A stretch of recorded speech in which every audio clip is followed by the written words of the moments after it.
যেমন আমি একটা ভুল করেছিলাম, সেটা হচ্ছে এই যে এখানে আমি কিন্তু নিচে একটা চিকন একটা বাঁশ দিয়েছিলাম। এটা আমার মানে বেখেয়ালে চলে গিয়েছে, কিন্তু পানি দেওয়ার পরে বুঝতে পারলাম যে এখানে প্রচুর পরিমাণ চাপ হচ্ছে। এদিকে 4 ফুটের হাইটে 10 বাই 11 ফুটের একটা হাউস হয়। তাহলে সেখানে আপনারা ব্যবহার করবেন 250 গ্রাম চুন ব্যবহার করবেন, এবং 1 থেকে 1.5 গ্রামের মতো পটাশ ব্যবহার করবেন। একদিন পটাশ দিবেন, তারপরের দিন চুন দিবেন, তারপরের দিন আপনারা কিন্তু এইরকম গ্যাপ রাখতে হবে। এর চেয়ে বেশি গ্যাপ রাখলে কিন্তু এই যে পানিটা এটা কিন্তু বের হয়ে আসবে এবং ত্রিফলটা ছিঁড়ে যাবে। কালকে রাতে ঝড় বৃষ্টি হয়েছে, তবুও কিন্তু আমার বায়োফ্লক্সের ভিতরে কোনো পাতা নেই কিংবা কোনো ডালপালা নেই। এর কারণ হচ্ছে উপরে আমি নেট দিয়েছি। আউটার লাইন সেট আপটা দিতেই হবে, মাস্ট বি, কারণ আউটার লাইন সেট আপ না দিলে পানিগুলো 5 থেকে 7 দিন পর পর 40 থেকে 50% কিংবা 30% পানি কিন্তু বের করে দিতে হয়। সম্পূর্ণ রোদে দিবেন না, সম্পূর্ণ ছায়াতে দিবেন না, তাহলে কিন্তু বায়োফ্লক্সে মাছ বাঁচবে না। আসসালামু আলাইকুম ভালোবাসার মানুষেরা, আশা করি ভালো আছেন, সুস্থ আছেন। আজকে আপনাদেরকে 6,000 টাকার মধ্যে আপনারা কিভাবে একটা বায়োফ্লক্স সেটআপ দিতে পারবেন সেটা সম্পূর্ণ জানাবো। আমার পেছনে যে বায়োফ্লক্সটা দেখতে পাচ্ছেন, এটা আমি 6,000 টাকার মধ্যে বানিয়েছি। এটা সম্পূর্ণ আপনাদেরকে আজকে দেখানোর চেষ্টা করব এবং বিস্তারিত জানানোর চেষ্টা করব কিভাবে এবং কোন কোন উপায়ে আমি 6,000 টাকার মধ্যে একটি বায়োফ্লক্স বানালাম, সম্পূর্ণ বায়োফ্লক্স সেটআপ কমপ্লিট করলাম। এটা আপনাদেরকে আজকে পুরো ভিডিওতে দেখানোর চেষ্টা করব। ভিডিওটা সম্পূর্ণ দেখবেন। হচ্ছে এই বায়োফ্লক্সে কিন্তু আমার যে ত্রিপলটা ব্যবহার করেছি, এই ত্রিপলটা মূলত 20 বাই 21 ফুটের একটি ত্রিফলটা কিনেছি 3800 টাকা দিয়ে। একটা কোরিয়ান 450 জিএসএম এর ত্রিফল। এটা আপনারা কোথা থেকে কিনবেন ডেসক্রিপশনে আমি নাম্বার দিয়ে দিব। এবং ভেতরে যে জায়গাটা পেয়েছি সেটা হচ্ছে নিট যে জায়গাটা, সেটা হচ্ছে আমার তো এদিকে হাইট দিয়েছি হচ্ছে 4 ফুট করে, চতুর্দিকে 4 ফুট করে হাইট আছে। তো তাহলে 20 21 থেকে যদি আপনি 4 4 8 মানে দুই পাশে 4 দুই পাশে 4 4 4 8 করে বাদ দেন, তাহলে কিন্তু 10 বাই 11 ফুটের আমার এই বায়োফ্লক্স। দেখতে ছোট মনে হলো, এটা কিন্তু আসলে অনেক বড়। আর অ্যারাউন্ড এখানে 12,000 থেকে 13,000 লিটার পানি আটবে। এবং এখানে অনায়াসে কিন্তু আপনারা 1,000 থেকে 1,500 পিস আপনারা যে ভিয়েতনামি কই আছে, তারপর তেলাপিয়া আছে, এগুলো কিন্তু আপনারা চাষ করতে পারবেন। আর হচ্ছে আমি এখানে যে জায়গাটাতে বায়োফ্লক্সটা করেছি, এখানে কিন্তু হালকা রোদ লাগে। খুব বেশি রোদে আপনারা দিবেন না, তাহলে কিন্তু মাছের স্ট্রেস বেড়ে যাবে এবং মাছগুলো কিন্তু মারা যেতে পারে। একদম ডিরেক্ট সানলাইটে আপনারা কখনো বায়োফ্লক্স সেটআপ দিবেন না। আপনারা এই যে আমার মতো মানে সকালে রোদ লাগবে, হালকা গাছের ফাঁক দিয়ে হালকা হালকা রোদ আসবে, এরকম একটা জায়গায় দিবেন। আমি যদি দেখাই, এই যে আমার কিন্তু এখানে জায়গাটা কিন্তু গাছপালায় ঘেরা, কিন্তু হালকা হালকা রোদ আসে, হালকা রোদ কিন্তু এখানে পড়ে। এরকম একটা জায়গা আদর্শ জায়গা বায়োফ্লক্স সেটআপ দেওয়ার জন্য। সম্পূর্ণ রোদে দিবেন না, সম্পূর্ণ ছায়াতে দিবেন না, তাহলে কিন্তু বায়োফ্লক্সে মাছ বাঁচবে না, মারা যাবে। আর একটা বিষয়, সেটা হচ্ছে আপনারা যেখানে বায়োফ্লক্স সেটআপ দিবেন অবশ্যই উঁচু জায়গা হতে হবে। যদি নিচু জায়গা হয় তাহলে কিন্তু এই যে বৃষ্টি, যেমন আমার যেখানে বৃষ্টি হয়েছে, তো বৃষ্টির মাঝে কিন্তু পানি জমে আপনার যে কাঠগুলো ব্যবহার করবেন, খুঁটিগুলো ব্যবহার করবেন, কিংবা যে ত্রিফলটা ব্যবহার করবেন, এটা কিন্তু নষ্ট হয়ে যেতে পারে। আর আমার মতো আরেকটা কাজ করতে পারেন, সেটা হচ্ছে এই যে আপনাদের দেখাই, আমার এখানে কিন্তু এই যে আমি যে ত্রিফলটা ব্যবহার করছি, ভিতরে কিন্তু ত্রিফল, কিন্তু বাইরে কিন্তু দেখতে পাচ্ছেন এই যে বস্তা দিয়ে আমি ত্রিফল একটা চট বানিয়েছি। টোটালি এই বস্তাটা আমার দেওয়া আছে, আপনাদের একটু দেখাই। এই যে পুরোটা কিন্তু আমার এই চট দিয়ে বিছানো আছে। আচ্ছা, এটা দিতে হবে, না হলে সরাসরি যদি কোথাও কোনো এই যে আপনারা যে বাঁশগুলো ব্যবহার করেছি, এখানে যদি কোনো উঁচু থাকে, এই ভিতরে যদি কোনো উঁচু থাকে, তাহলে কিন্তু সরাসরি এটা এই হিট করবে হচ্ছে আপনার এই যে ত্রিফলে, তাহলে কিন্তু ত্রিফল ছিঁড়ে যাওয়ার সম্ভাবনা থাকে। আর উপরে যখন আপনি এই যে চটের বস্তাগুলো দিবেন, বস্তা বানিয়ে দিবেন, তাহলে কিন্তু সরাসরি ত্রিফলের উপরে এই বাঁশের যে এগুলো কিন্তু লাগবে না। আপনারা কাঠ ব্যবহার করতে পারেন, তবে খরচ কমানোর জন্য বাঁশ ব্যবহার করবেন।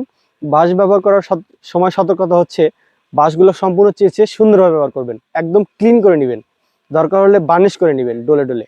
তাহলে কিন্তু ত্রিফলের সাথে সরাসরি কোথাও কোনো উঁচু থাকলে সরাসরি চাপ লাগবে না, চাপ লেগে থাকলে কিন্তু ওখানে ফুটো হয়ে যাওয়ার সম্ভাবনা আছে। যেমন আমি একটা ভুল করেছিলাম, সেটা হচ্ছে এই যে এখানে আমি কিন্তু নিচে একটা চিকন একটা বাঁশ দিয়েছিলাম। এটা আমার মানে বেখেয়ালে চলে গিয়েছে, কিন্তু পানি দেওয়ার পরে বুঝতে পারলাম যে এখানে প্রচুর পরিমাণ চাপ হচ্ছে এদিকে। এটা এটা লিটারেলি বের হয়ে আসছিল এদিকে। তো যার কারণে আমি আবার এই যেখানে একটা নতুন করে খুঁটি লাগিয়ে ওইদিকে চাপ দিয়ে দিয়েছি, এখন মোটামুটি আলহামদুলিল্লাহ ঠিক হয়েছে।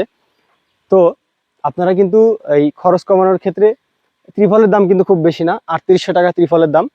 আর আপনারা যদি খুঁটি কিনে কিংবা এই বাঁশ কিনে ব্যবহার করতে চান, অ্যারাউন্ড 6,000 টাকার ভেতরে হয়ে যাওয়ার কথা, কারণ একটা খুঁটির দাম সর্বোচ্চ গেলে 180 থেকে 200 টাকা নিবে।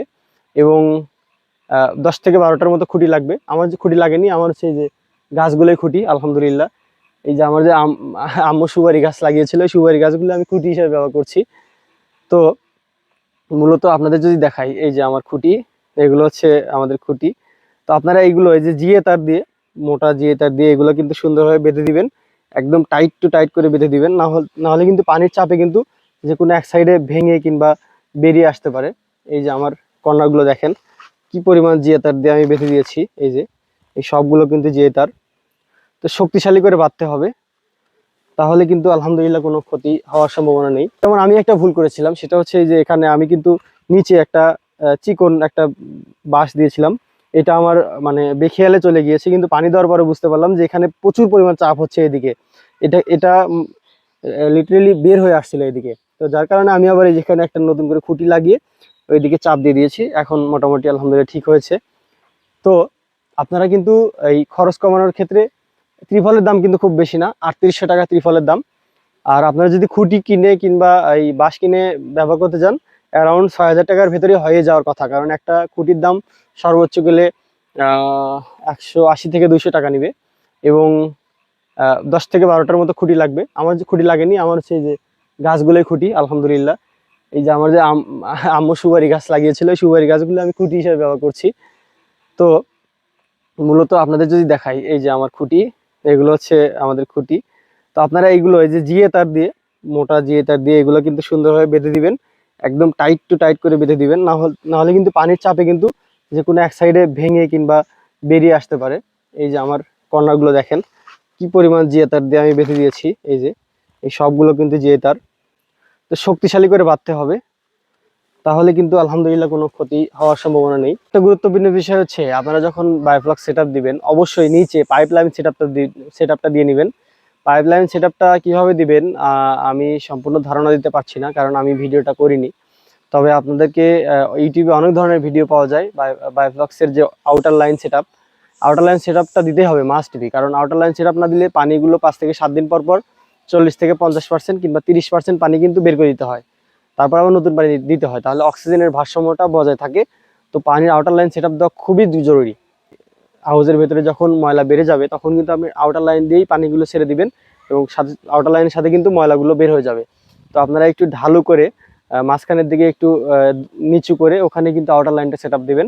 তাহলে হবে কি যে আপনি আউটার লাইনটা ছেড়ে দিলে পানিটা সম্পূর্ণ চলে যাবে। এবং মোটামুটি আপনাদের বায়োফ্লক্সের ভেতরের সেট আপটা আপনাদেরকে দেখাই। এই যে এখানে দেখতে পাচ্ছেন, এইটা কিন্তু আমার বায়োফ্লক্সের পানি। কালকে রাতে ঝড় বৃষ্টি হয়েছে, তবুও কিন্তু আমার বায়োফ্লক্সের ভিতরে কোনো পাতা নেই কিংবা কোনো ডালপালা নেই। এর কারণ হচ্ছে উপরে আমি নেট দিয়েছি। এই নেটটা আপনারা যে কোনো দোকানে গেলেই পাবেন। মূলত এই যে যেখানে পাইপ টাইপ বিক্রি করে, পাইপ কিংবা প্লাস্টিক বিক্রি করে, কিংবা জাল নেট এগুলো বিক্রি করে, দড়ি টড়ি, এই দোকানে পেয়ে যাবেন। আর আপনারা যখন পানি দিবেন, পানি দেওয়ার সাথে সাথে মাছ ছাড়বেন না। পানি দেওয়ার পরে মিনিমাম 4 থেকে 5 দিন রেস্ট দিবেন। রেস্ট দেওয়ার পরে করবেন কি, রেস্ট দেওয়ার মাঝখানে একদিন হচ্ছে চুন দিবেন। আমার যে হাউস, সেই হাউসের হিসাবে বলি, 10 বাই 11 ফুটের হাউস, যদি 4 ফুটের হাইটে 10 বাই 11 ফুটের একটা হাউস হয়, তাহলে সেখানে আপনারা ব্যবহার করবেন 250 গ্রাম চুন ব্যবহার করবেন, এবং 1 থেকে 1.5 গ্রামের মতো পটাশ ব্যবহার করবেন। একদিন পটাশ দিবেন, তারপরের দিন চুন দিবেন, তারপরের দিন 250 গ্রাম লবণ দিবেন, দিয়ে পানিটা প্রসেস করে নেবেন। তাহলে পানিটা কিন্তু সম্পূর্ণ ফ্রেশ হলো। এবং দেন 4 থেকে 5 দিন পরে মাছ ছাড়বেন। আর যদিও আমি মাছ ছাড়িনি, এগুলো আপনাদেরকে ভিডিওর মাঝখানে দেওয়ার চেষ্টা করবো ইনশাল্লাহ। মাছ কখন কিনতে যাব, কোথায় কিনতে যাব, এগুলো আপনাদেরকে জানানোর চেষ্টা করব। তো মূলত আপনারা এইভাবে খরচ বাঁচিয়ে বাঁশের খুঁটি ব্যবহার করতে পারেন, কিন্তু বাঁশের খুঁটি ব্যবহার করা খুব একটা ভালো আমার কাছে মনে হয় না। আপনারা সিমেন্টের খুঁটি ব্যবহার করবেন, শক্তপোক্ত খুঁটি, মাঝখানে বাঁশ দিতে পারেন। তবে আরেকটা বিষয়, গুরুত্বপূর্ণ বিষয়, সেটা হচ্ছে এই যে এই যে মাঝখানে যে ফাঁক দেখতে পাচ্ছেন, এইটা কিন্তু এর চেয়ে বেশি হওয়া যাবে না। আমার এখানে অ্যারাউন্ড 5 থেকে 6 ইঞ্চি, 5 থেকে 6 ইঞ্চি আছে।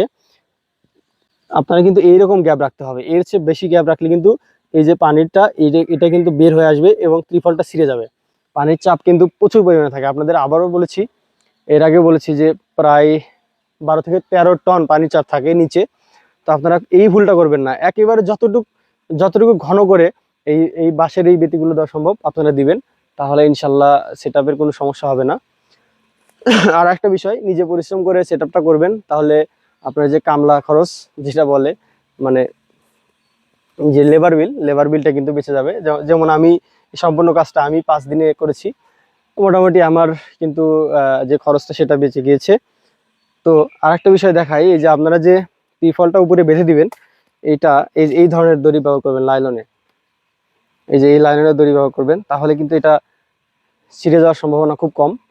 তো মোটামুটি আপনাদেরকে একটা ধারণা দিলাম যে কিভাবে আপনারা 6,000 টাকার মাধ্যমে একটা বায়োফ্লক সেটা দিতে পারবেন। আর আমি ত্রিফলটা কোথা থেকে কিনেছি, ত্রিফলটা কিনেছি 3800 টাকা দিয়ে, একটা কোরিয়ান 450 জিএসএম এর ত্রিফল। এটা আপনারা কোথা থেকে কিনবেন, ডিসক্রিপশনে আমি নাম্বার দিয়ে দিব এবং পেজের লিঙ্ক দিয়ে দিব, আর ওখান থেকে আপনারা ওদের সাথে যোগাযোগ করে এই ত্রিফলটা নিতে পারবেন। কুরিয়ারে আপনারা 1000 টাকা অগ্রিম দিবে, যেহেতু পাইকারি দোকান, ওরা খুচরা সেল করে না। তবুও আমি রিকোয়েস্ট করে নিয়েছিলাম, আপনারা রিকোয়েস্ট করে 1000 টাকা অগ্রিম দিয়ে নিতে পারবেন। এটা কোনো অ্যাড না, মানে সম্পূর্ণ তাদের প্রোডাক্ট আমার ভালো লেগেছে, এই জন্য। এই সচরাচর আপনাদের জেলায় কিংবা শহরে এগুলো পাবেন না, ঢাকা শহরে পাবেন। তো অর্ডার দিয়ে নেওয়াই আমার কাছে সবচেয়ে উত্তম মনে হয়। সবাই ভিডিওটা যদি ভালো লাগে অবশ্যই আহ, সবাই লাইক, কমেন্ট এবং শেয়ার করবেন। ধন্যবাদ। আসসালামু আলাইকুম।